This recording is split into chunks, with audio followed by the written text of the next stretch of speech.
Hello everyone, in this video we will discuss some problems on friction. First problem is, suppose a block of mass 8 kg is placed on a ground having coefficient of static friction is equal to 0.3 and coefficient of kinetic friction is 0.25. If we apply a force of 25 Newton on the block, then what is force of friction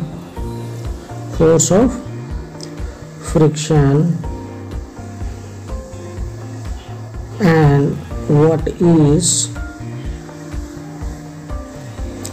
acceleration of the block under this force. तो question clear है, चलिए इसको करते हैं next slide पे। तो एक block था जिसका मास 8 kg था, ठीक है। इसका म्यू एस था 0.3 और म्यू के था 0.25 और फोर्स जो इस पे लग रहा था वो था 25 न्यूटन का फोर्स लग रहा था, ठीक है। तो इसमें पहला पार्ट जो पूछ रहा था, इसमें फोर्स ऑफ फ्रिक्शन कितना है। तो लिमिटिंग फोर्स ऑफ फ्रिक्शन नहीं है, वो maximum value of static force of friction है। तो सबसे पहले लिमिटिंग फोर्स ऑफ फ्रिक्शन निकालेंगे, उससे पता करेंगे ये ऑब्जेक्ट इस 25 न्यूटन के फोर्स के अंडर में मोशन कर रहा है या नहीं कर रहा है। अगर मोशन नहीं कर रहा है तो दैट मीन ये 25 न्यूटन के बराबर ही स्टैटिक फोर्स ऑफ फ्रिक्शन होगा। तो लिमिटिंग फोर्स ऑफ फ्रिक्शन होगा कितना इसका, वो चेक कर लेते हैं पहले। तो लिमिटिंग फोर्स ऑफ फ्रिक्शन हो गया mu S into N. Mu S है कितना 0.3 और एन कितना है 8 इंटू 10, क्योंकि एन क्या है ये एम जी के बराबर हो जाएगा। M G normal force M G के बराबर होगा, एम 8 है तो 8 इंटू 10 हो जाएगा। तो हो गया आपको 24 न्यूटन का लिमिटिंग फोर्स ऑफ फ्रिक्शन है। ऑब्जेक्ट किस में होगा, मोशन में होगा। तो इस केस में फोर्स ऑफ फ्रिक्शन 24 न्यूटन नहीं होगा, इसमें इससे थोड़ा कम होगा क्योंकि मोशन में आ गया था। काइनेटिक फोर्स ऑफ फ्रिक्शन कितना होगा जी निकाल लेंगे। तो इस केस में एफ काइनेटिक निकालना पड़ेगा। तो एफ काइनेटिक हो जाएगा म्यू के इंटू एन। तो म्यू के कितना हो जाएगा 0.25 इंटू एन। एन हो गया M G, that mean 0.25 into 8 into 10। तो रिजल्ट हो गया हमको 20 न्यूटन। तो फोर्स ऑफ फ्रिक्शन 24 न्यूटन नहीं होकर कितना होगा 20 न्यूटन, और ऑब्जेक्ट जो होगा मोशन में होगा, ठीक है। तो एक्सीलरेशन इसका कितना होगा, तो एक्सीलरेशन हो जाएगा, चलिए नेक्स्ट स्लाइड पे करते हैं। तो एक्सीलरेशन हो जाएगा आपको applied force minus kinetic force of friction divided by mass. तो अप्लाइड फोर्स 25 न्यूटन था और kinetic force of friction 24 Newton और मास था 8, तो दैट मीन 1/8। तो हो गया आपको 0.125 मीटर पर सेकेंड स्क्वायर। यही हो गया इसका एक्सेलरेशन। तो इस क्वेश्चन में भी एक ब्लॉक है जिसका मास जो है वो है आपको 15 kg और यहाँ पर भी म्यू एस का वैल्यू जो है वो 0.3 है और म्यू के का वैल्यू जो है 0.25 है और इस पे हम 25 न्यूटन का ही फोर्स लगा रहे हैं। तो यहाँ पर इसमें फोर्स ऑफ फ्रिक्शन कितना होगा वो निकालना है। फोर्स ऑफ फ्रिक्शन क्या होगा वो निकालना है और उसके बाद इसमें एक्सेलरेशन क्या होगा उसको निकालना है। तो ये ब्लॉक है जिसका मास है 15 kg और म्यू एस है आपको 0.3 और म्यू के है आपको 25 कितना है 25 न्यूटन। तो 25 न्यूटन पे ये मोशन में है या रेस्ट में है, इसका पता कौन बताएगा हमको? Limiting force of friction. अगर ये अप्लाइड फोर्स, इसको अप्लाइड फोर्स कहेंगे, तो अप्लाइड फोर्स से अगर ये बड़ा है तो रेस्ट में ही ऑब्जेक्ट रहेगा। तो एफ लिमिटिंग पहले निकाल लेते हैं। तो ये हो जाएगा म्यू एस इंटू एन। तो म्यू एस आपको 0.3 है और एन हो गया एम जी। तो 0.3 इंटू एम हो गया 15 into 10 that is equal to 45 newton. तो limiting force of friction 45 newton और एफ अप्लाइड कितना हो गया 25 न्यूटन। दैट मीन ऑब्जेक्ट जो है रेस्ट में है। तो यहाँ पर फोर्स ऑफ फ्रिक्शन जो है वो स्टैटिक फोर्स ऑफ फ्रिक्शन है। तो 25 न्यूटन ऑफ फोर्स को रोकने के लिए इसके पास लिमिटिंग फोर्स ऑफ फ्रिक्शन का मैक्सिमम वैल्यू है 45 न्यूटन। लेकिन इस फोर्स को रोकने के लिए सिर्फ कितना चाहिए 25 न्यूटन। तो स्टैटिक फोर्स ऑफ फ्रिक्शन कितना होगा 25 न्यूटन। तो यहाँ पर फोर्स ऑफ फ्रिक्शन का वैल्यू कितना लिखेंगे? फोर्स ऑफ फ्रिक्शन का वैल्यू हो जाएगा आपको 25 न्यूटन ही होगा, क्योंकि लिमिटिंग फोर्स इतना है और बाहर से अप्लाइड फोर्स 25 है। तो इसको बैलेंस करने के लिए सिर्फ कितना फ्रिक्शन चाहिए 25 न्यूटन। और यहाँ पर एक्सेलरेशन 0 होगा। तो एक्सेलरेशन 0 होगा, क्यों होगा 0? क्योंकि ऑब्जेक्ट रेस्ट में ही रहेगा, क्योंकि applied force limiting force of friction से ज़्यादा नहीं है। एक ब्लॉक है जो इंक्लाइंड प्लेन पर रखा हुआ है, जिसका मास है आपको 16 kg। इसका मास है 16 kg। 16 kg है इसका मास। और यहाँ पर म्यू एस का वैल्यू है 0.3 और म्यू के का वैल्यू है 0.25। और ये थीटा जो है एंगल ऑफ इंक्लिनेशन जो है 30 डिग्री है और बाहर से कोई अप्लाइड फोर्स नहीं लग रहा है, लेकिन यहाँ पर gravitational force mg sin theta लगेगा जो अप्लाइड फोर्स के जैसा काम करेगा। तो यहाँ पर फ्रिक्शन पीछे की तरफ लगेगा। तो यहाँ पर भी हमसे फोर्स ऑफ फ्रिक्शन पूछ रहा है। तो फोर्स ऑफ फ्रिक्शन कितना होगा? तो फोर्स ऑफ फ्रिक्शन ये निकालना है, फोर्स ऑफ फ्रिक्शन। और उसके बाद इसका एक्सेलरेशन हमको चाहिए, ये मांग रहा है। तो चलिए नेक्स्ट स्लाइड पे।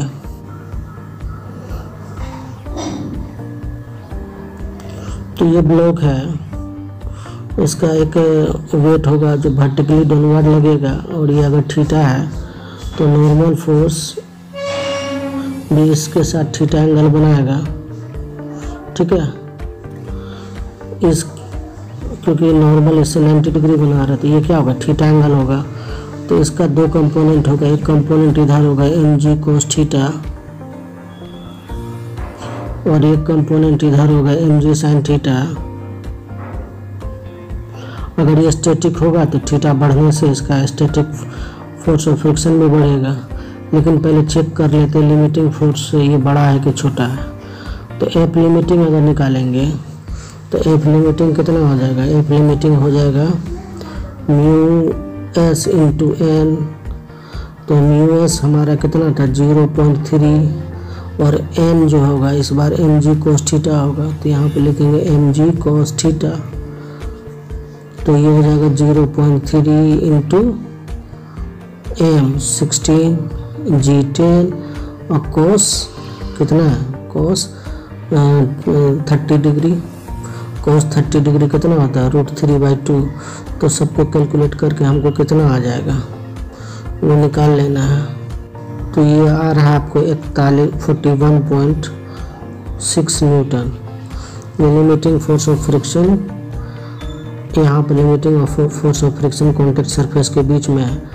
अगर ये applied force mg sin theta जो कि कंपोनेंट है वेट का, इस वेट का कंपोनेंट है अलोंग द प्लेन, इससे अगर ये छोटा होगा तो ऑब्जेक्ट रेस्ट में ही रहेगा। तब क्या हो जाएगा? ये mg sin थीटा ही फ्रिक्शन हो जाएगा। पहले चेक कर लेते हैं mg sin थीटा का वैल्यू कितना है। तो mg sin थीटा का अगर वैल्यू की बात करें इसको एफ अप्लाइड बोलेंगे। तो एफ अप्लाइड कितना हो जाएगा? mg sin theta. तो तो m कितना हो गया 16, g 10 और साइन कितना लेना है 30। साइन 30 का वैल्यू कितना आता है 1/2, तो ये हो जाएगा 5, 1/2 होता है इसका, तो 1/2 इंटू 10 5, तो 80 न्यूटन। दैट मीन ये ड्राइविंग फोर्स या अप्लाइड फोर्स इससे ज़्यादा है, तो यहाँ पर स्टैटिक फ्रिक्शन नहीं होगा, यहाँ पर काइनेटिक फ्रिक्शन होगा। तो काइनेटिक फ्रिक्शन कितना हो जाएगा, तो काइनेटिक फ्रिक्शन इसको निकाल लेते हैं, तो F काइनेटिक हो जाएगा, F के इक्वल टू हो जाएगा म्यू के इंटू एन, और एन है आपको mg कोस थीटा के इक्वल, mg कोस थीटा के इक्वल। ठीक है, अगर इसको निकालना चाहते तो यहाँ निकाल लेते हैं। ठीक है, इसको थोड़ा सा रफ कर लेते हैं,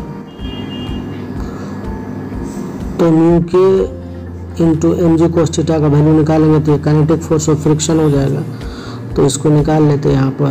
तो F काइनेटिक हो गया आपको म्यू के 0.25 इंटू m इज कितना, m है आपको 16 किलो था, और g भी साथ में, तो g कितना हो गया 10 इंटू cos 30 डिग्री, cos 30 होता है √3/2, और ये म्यू एस का वैल्यू है, ये म्यू के का वैल्यू है, तो रिजल्ट आ जाएगा आपको, ये आ जाएगा आपको 34.64 न्यूटन।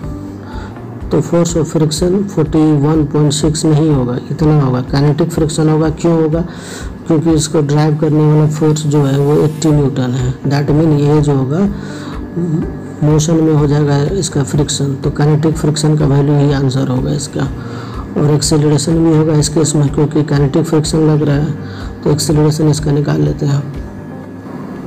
तो एक्सेलरेशन हो जाएगा इसका applied force minus kinetic friction divided by m। तो अप्लाइड फोर्स तो हमको 80 आया था, काइनेटिक फ्रिक्शन आया 34.64। ठीक है, डिवाइडेड बाय मास है 16। तो जब इसको कैलकुलेट करेंगे तो ए का वैल्यू आ जाएगा हमको 2.835 मीटर पर सेकेंड स्क्वायर, यही एक्सेलरेशन हो जाएगा। तो एक्सेलरेशन का डायरेक्शन किधर होगा, नीचे की तरफ होगा। ठीक है, अगर एक्सप्रेशन की बात करें तो एक्सप्रेशन भी इसका एक्सेलरेशन का निकाल सकते हैं। चलिए नेक्स्ट स्लाइड पे। अगर एक्सेलरेशन का एक्सप्रेशन का बात करें तो यहाँ पर ये थीटा एंगल था, और जनरल एक्सप्रेशन की बात करें इसका मास m था, तो इधर हो जाएगा mg sin थीटा, ये अप्लाइड फोर्स हो जाएगा, और force of friction kinetic friction होगा तब में एक्सेलरेशन होगा, तो इधर लगेगा, तो इसका वैल्यू होता है म्यू के इंटू mg कोस थीटा, जो नॉर्मल फोर्स है mg कोस थीटा। तो एक्सेलरेशन इक्वल टू हो जाएगा F applied minus kinetic force of friction divided by m। तो F अप्लाइड हो गया आपको mg sin थीटा, और काइनेटिक फोर्स ऑफ फ्रिक्शन हो गया म्यू के mg कोस थीटा, तो डिवाइडेड बाय मास। ठीक है, तो ये mm सबका कट जाएगा और g कॉमन आ जाएगा, तो g यहाँ लिख लेते हैं। तो अंदर में बचेगा कौन, अंदर में बचेगा यहाँ पर sin थीटा। सॉरी, कलर थोड़ा सा अजीब लग रहा है, यहाँ पर हो जाएगा sin थीटा, और यहाँ हो जाएगा म्यू के कोस थीटा। तो ये जनरल एक्सप्रेशन हो गया। अगर फ्रिक्शन नहीं है तो सिर्फ एक्सेलरेशन कितना हो जाएगा, ये टर्म 0 हो जाएगा, तो सिर्फ क्या हो जाएगा g sin थीटा हो जाएगा, और फ्रिक्शन रहेगा तो कितना हो जाएगा, इतना एक्सेलरेशन से ये ब्लॉक नीचे की तरफ स्लाइड करेगा। इस प्रॉब्लम में एक ब्लॉक इंक्लाइन प्लेन पर रखा हुआ है, जिसका इंक्लिनेशन थीटा जो है बहुत छोटा है 15 डिग्री का, और यहाँ पर कोस थीटा का वैल्यू जो होता है ये दिया हुआ है, ये होता है 0.97, और sine theta that mean sine 15, कोस 15 का दिया हुआ है 0.97 और साइन 15 का दिया हुआ है 0.26। तो ब्लॉक इस पे रखा हुआ है, तो इस केस में फोर्स ऑफ फ्रिक्शन कितना होगा वो निकालना है। वो स्टैटिक फोर्स ऑफ फ्रिक्शन होगा कि काइनेटिक फोर्स ऑफ फ्रिक्शन और एक्सीलरेशन कितना होगा वो निकालना है। ठीक है, तो इसको निकालना है। तो यहाँ पर तो अप्लाइड फोर्स नहीं लग रहा है, बट हो क्या रहा है, यहाँ पर वेट का ग्रेविटेशनल जो वेट जो है ग्रेविटेशनल फोर्स उसका एक कंपोनेंट इधर कर रहा है काम, तो वो होता है mg sin थीटा, और नॉर्मल फोर्स ये mg cos थीटा के इक्वल होगा, mg cos थीटा के इक्वल होगा नॉर्मल फोर्स, जिसके मदद से हम फ्रिक्शन निकालते हैं। तो लिमिटिंग फोर्स ऑफ फ्रिक्शन कितना होगा, अगर उसको निकालें तो पता चलेगा जी ये रेस्ट में होगा या मोशन में होगा। अगर limiting force of friction mg sin theta से ग्रेटर हो जाए तो इसको रेस्ट में ही रखेगा, इस ब्लॉक को नीचे नहीं जाने देगा, तब एक्सेलरेशन 0 हो जाएगा। तो चेक करते हैं एफ लिमिटिंग होता है कितना। तो एफ लिमिटिंग हो गया म्यू एस इंटू एन का वैल्यू तो mg cos थीटा देगा, तो एन के जगह पर हम क्या लेंगे mg cos थीटा, तो ये हो जाएगा mu S into mg cos theta. सभी वैल्यू को पुट कर देते हैं, और ब्लॉक का मास है 20 kg और थीटा 15 डिग्री है। ठीक है, तो फोर्स ऑफ फ्रिक्शन हम निकल जाएगा, और म्यू एस का वैल्यू है 0.3 और म्यू के का वैल्यू है 0.25। ठीक है, तो अब जो है लिमिटिंग फोर्स ऑफ फ्रिक्शन निकल जाएगा। तो म्यू एस कितना है 0.3 और एम कितना है 20 और जी कितना है 10 और कोस 15 का वैल्यू यहाँ पर मांग रहा है, तो वो 0.97। जब इसको कैलकुलेट करेंगे तो कितना आ जाएगा, ये आ रहा है आपको 58.2 न्यूटन, क्या लिमिटिंग फोर्स ऑफ फ्रिक्शन आ रहा है। अब जो है अप्लाइड फोर्स इसके इक्वल टू होगा mg sin थीटा के इक्वल टू। अब उसको निकाल लेते हैं, अगर ये लिमिटिंग फोर्स से ज़्यादा होगा तो मोशन में होगा, नहीं होगा तो स्टैटिक फ्रिक्शन होगा। चलिए उसको भी निकाल लेते हैं। तो F अप्लाइड हो गया आपको mg sin थीटा, मास है 20 kg, g है 10 और साइन 15 का वैल्यू कितना होता है 0.26। जब इसको कैलकुलेट करेंगे तो कितना आएगा, ये 52 न्यूटन का अप्लाइड फोर्स है, दैट मीन ये लिमिटिंग फोर्स ऑफ फ्रिक्शन से छोटा ही है, तो इसको मोशन में कभी नहीं ला पाएगा अप्लाइड फोर्स। क्यों नहीं ला पाएगा, क्योंकि ये 52 न्यूटन है और लिमिटिंग फोर्स ऑफ फ्रिक्शन जो है वो 58.2 न्यूटन है, तो रेस्ट में ही रहेगा। तो फोर्स ऑफ फ्रिक्शन लगेगा कितना, इतना तो मैक्सिमम वैल्यू है, तो उतना ज़रूरत फ्रिक्शन को उतना लगाने की ज़रूरत नहीं है। तो 52 न्यूटन को बैलेंस करने के लिए फ्रिक्शन फोर्स भी खुद को कितना लगा लेगा, स्टैटिक फोर्स ऑफ फ्रिक्शन भी 52 न्यूटन लगा लेगा खुद को। तो फोर्स ऑफ फ्रिक्शन इस केस में कितना हो गया 52 न्यूटन, और एक्सेलरेशन जो होगा वो 0 होगा, क्योंकि ऑब्जेक्ट तो रेस्ट में ही रहेगा। ठीक है, तो छोटा एंगल के लिए क्या हो जाता है, अगर ये रेस्ट में है तो जितना mg sin थीटा होगा उतना ही फोर्स ऑफ फ्रिक्शन होगा। ठीक है, उसको बैलेंस कर लेगा। लेकिन ये एंगल जब बढ़ जाएगा तो ये मोशन में भी आ जाएगा, थीटा का वैल्यू राइज करेगा तो ये मोशन में भी आ जाएगा। ठीक है, चलिए नेक्स्ट प्रॉब्लम पे। इस क्वेश्चन में हमारे पास दो ब्लॉक्स है, दोनों एक ग्राउंड पे रखा हुआ। पहला केस में जो ब्लॉक है उस पर एक पुशिंग फोर्स लग रहा है थीटा एंगल पे, जिसका मैग्नीट्यूड F है, और दूसरा ब्लॉक है जिसका मास M है, उस पर पुलिंग फोर्स लग रहा है सेम मैग्नीट्यूड F से at same angle theta, but यहाँ पर पुलिंग हो रहा है। और दोनों का सरफेसेस का कोफिशिएंट ऑफ स्टैटिक फ्रिक्शन और काइनेटिक फ्रिक्शन सेम होगा। तो हमको बताना है किस केस में ज़्यादा लिमिटिंग फोर्स ऑफ फ्रिक्शन या फोर्स ऑफ फ्रिक्शन होगा। तो चलिए पहले केस ए को डील करते हैं।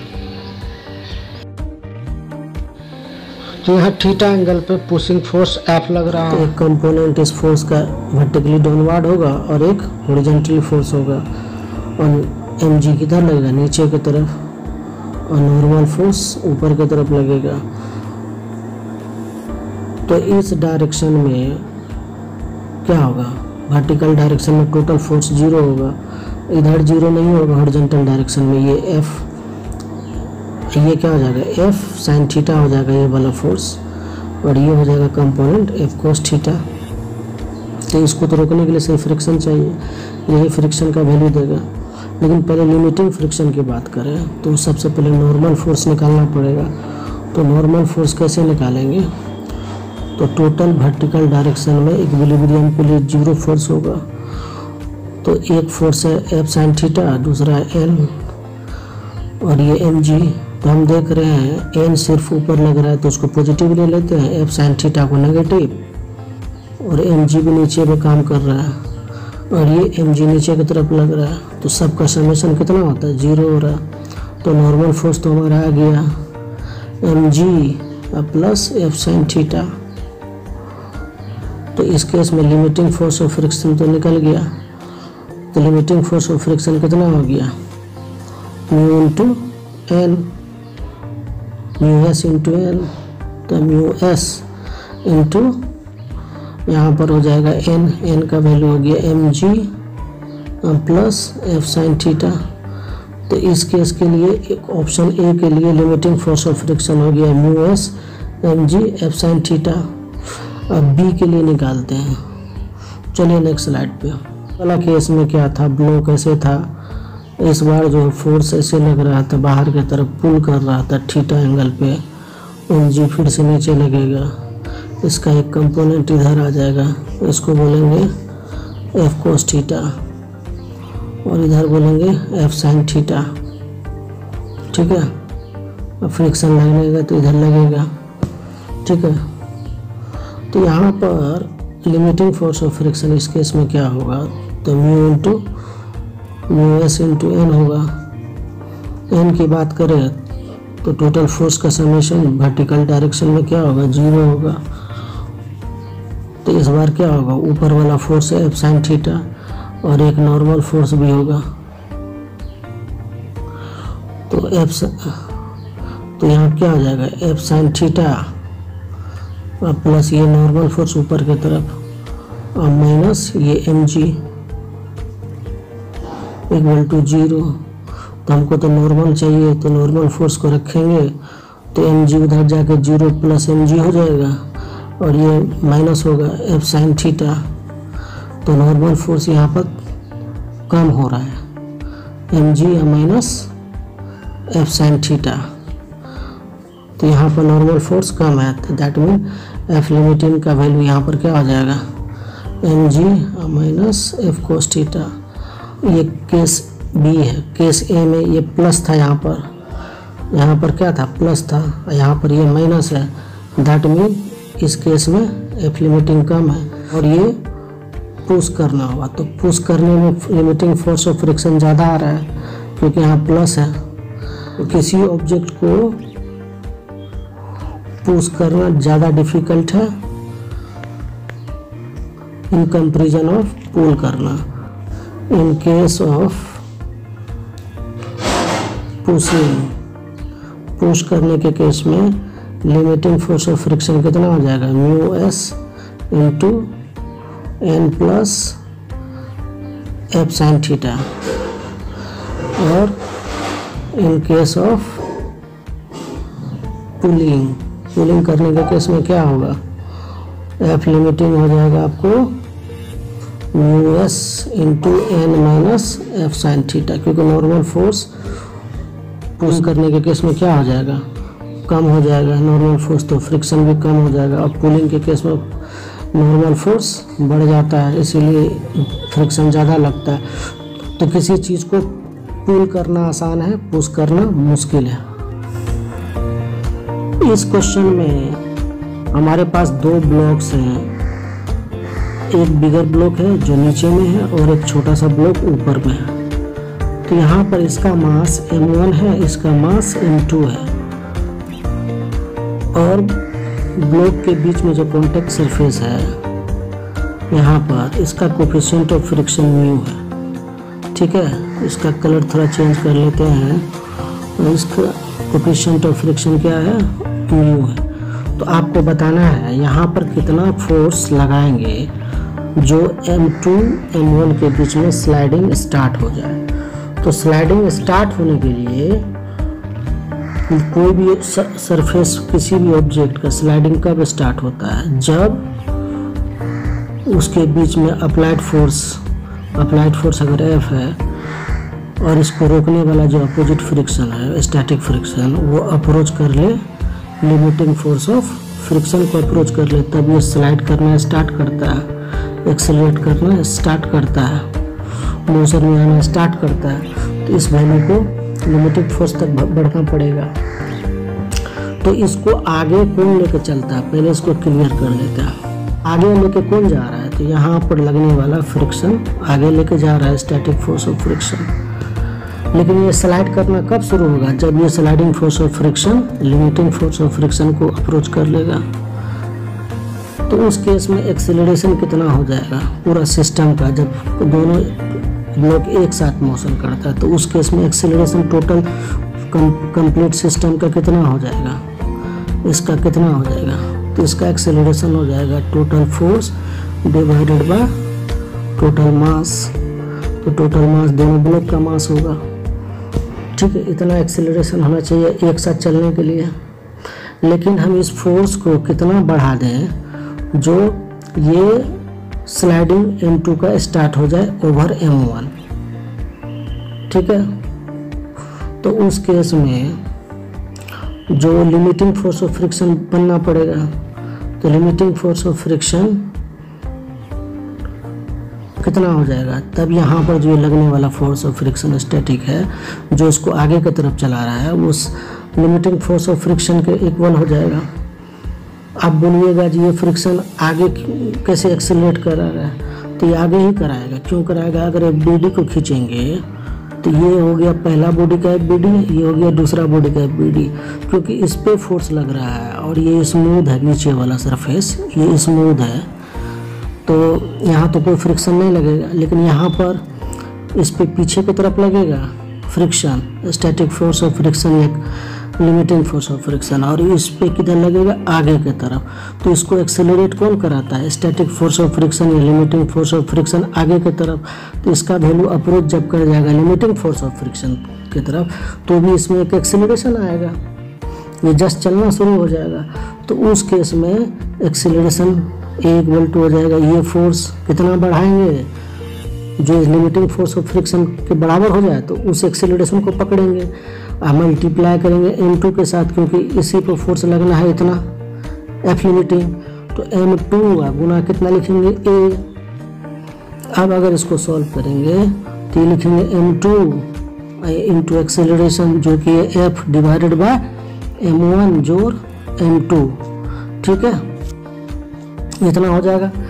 तब अब इस केस में F लिमिटिंग लिखेंगे, तो F लिमिटिंग हो जाएगा μs, 2 है ना इसका वेट, तो M2 इंटू G, और यहाँ पर भी है M2 into F M1 plus M2। तो इस केस में M2 क्या हो जाएगा, कैंसिल। अब यहाँ से F को निकाल लेंगे। चलिए थोड़ा सा रफ कर लेते हैं इसी स्लाइड पे, तो चलिए इसको लिख लेते हैं यहाँ पर। तो ये हो जाएगा mu into G is equal to, इस लाइन को यहाँ लिख रहे हैं, म्यू इंटू जी, और इधर बचा F divided by M1 plus M2। तो F को इक्वल टू हो गया सीधा सा mu into M1 plus M2 into जी।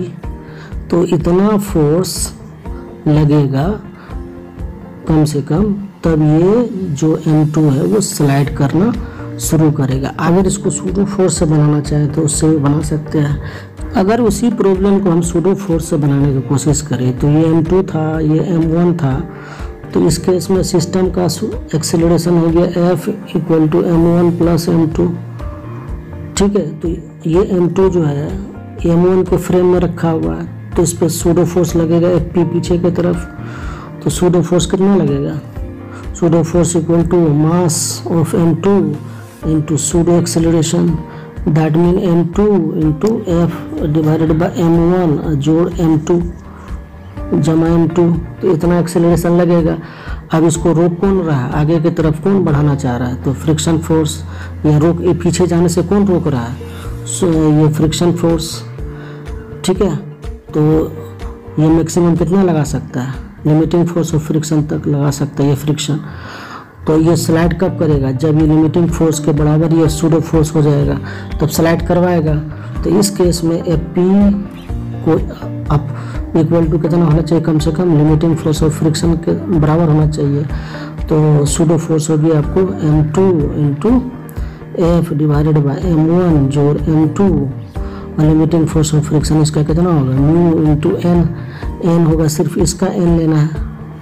ठीक है, यहाँ पर की बात नहीं कर रहा मैं, यहाँ की बात कर रहा हूँ। ठीक है, यहाँ की बात कर रहा हूँ, यहाँ पर का। तो यहाँ पर हो जाएगा m2g, तो सेम रिजल्ट आ रहा है, m2 m2 कट जाएगा, f का वैल्यू हो जाएगा, f को रोक लेंगे तो ये हो जाएगा, यहाँ पर इधर इस साइड में m2 हो जाएगा, तो हमारे पास f कितना हो जाएगा, ये हो जाएगा म्यू इंटू m1 जोड़ m2 इंटू जी। सेम रिजल्ट है जितना उसमें आया था रिजल्ट। ठीक है, तो सेम रिजल्ट आया हमारा जितना पीछे वाले स्लाइड में आया था। तो सूडो फोर्स से भी इसको सॉल्व कर सकते हैं। ठीक है, और भी इस तरह के प्रॉब्लम हो गए तो उसको कॉमन लॉज ऑफ मोशन के प्रॉब्लम में डील करेंगे। चलिए मिलते हैं फिर से किसी नेक्स्ट वीडियो के साथ।